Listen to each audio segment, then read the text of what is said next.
This might be one of the biggest games to come out in 2025, and I might get hate for saying this, but I'm including games like Battlefield 6 and Black Ops 7 when I think Arc Raiders is something special.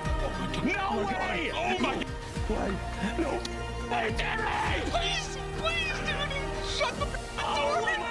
Oh my God! That's awesome! Yo, this is game of the year, bro. That was wild.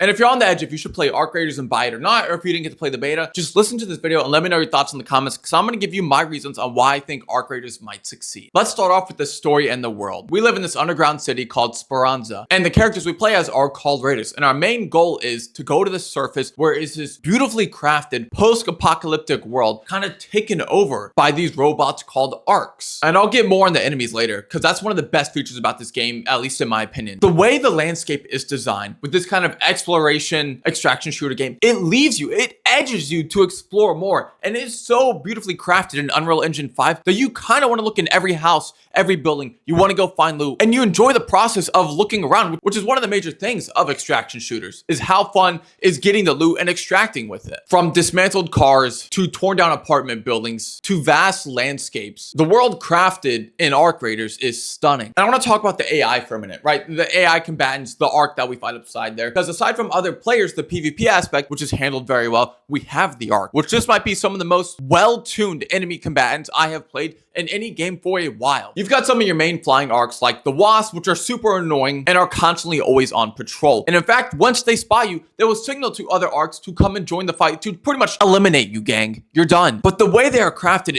is so amazing. The fact where you can shoot off some of the propellers and they will spiral down to the ground, and you'll see them catch themselves mid-air as they kind of adjust to flying now and still hunt you. But not only Wasp, when you go into the dark caverns and underground parts of the city, you'll run into other Arcs like Ticks that kind of like, they're suckers from Alien. They just grab onto your face. You have to pry them off, shoot them, and stuff like that. It keeps it intense. It keeps it vibrant. There's also rolling robots down there as well that combust into flames. So no matter where you go, you're essentially not safe, as you always have these Arcs right around the corner. But there are some that at the beginning of the game, you almost have to run away from. Your gear isn't good enough yet to beat them. You have some of the Leapers, right, which can jump massive distances if you shoot them and close the gap on you and start just demolishing you and your team instantly. You also have the Bastions, you have the Queen, and other stuff kind of like cameras on the wall, but with turrets, and they'll alert other Arcs in the area as well. So there's a ton of variety of these enemies, all well crafted and all ready to eliminate you at any means necessary. And the weapon system in this game, the design of these weapons is so good. You can take a minute, look at them, and they look like weapons that are crafted out of miscellaneous parts you would find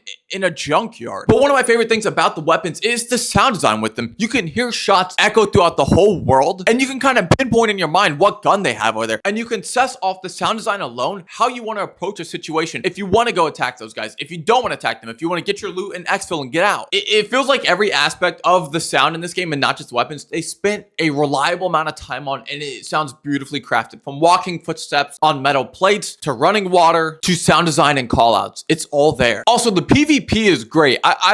Here's two things I love about it. One is the ping feature when talking with your team, and two is the proximity chat. You can try and talk your way out of situations. You can go to exfil. If you get down, you can start talking with the team and be like, please let me exfil. I have this loot. I need to go back. And a lot of times teams will actually let you go, or not. You can trick teams, down them, take their loot, and do whatever you want with it. It adds a crazy aspect to the game that is insanely fun and keeps you guessing. And speaking of exfil, once you go to exfil, an alarm goes off, and it just alerts not only enemy players in the area for PvP, but also PvE combatants. So the Arcs start immediately swarming you, and you're now fighting for survival until the elevator gets there so you can exfil and get all your loot out. And the Arcs do not leave you alone. You have to be ready when it comes to these fights. And this is all done so well. It adds to these intense exfil moments where you and your team are trying to escape. You're trying not to get down. You're trying not to lose your loot. And once you exfil and the gates close and you're good to go, it's this sigh of relief, and you can't wait to jump back in and play more. I know a downside for some of you is it being third person, and I get that, but I think the world is so crafted beautifully on top of trying to fight the Arcs and other enemy players, and when you're looking and scavenging the craft, that it kind of fits in with the world, and it is done great. Overall, I think this game is pretty well rounded. Now, it is up in the air on how well the longevity of the game will be. I'm excited to see what they're going to do with it, but I just want to make a quick video for you guys explaining why I think Arc Raiders will succeed, and I want to know your thoughts in the comments if you played the beta, or if you're at least interested in buying the game. Make sure to subscribe. We're trying to hit 3K subs.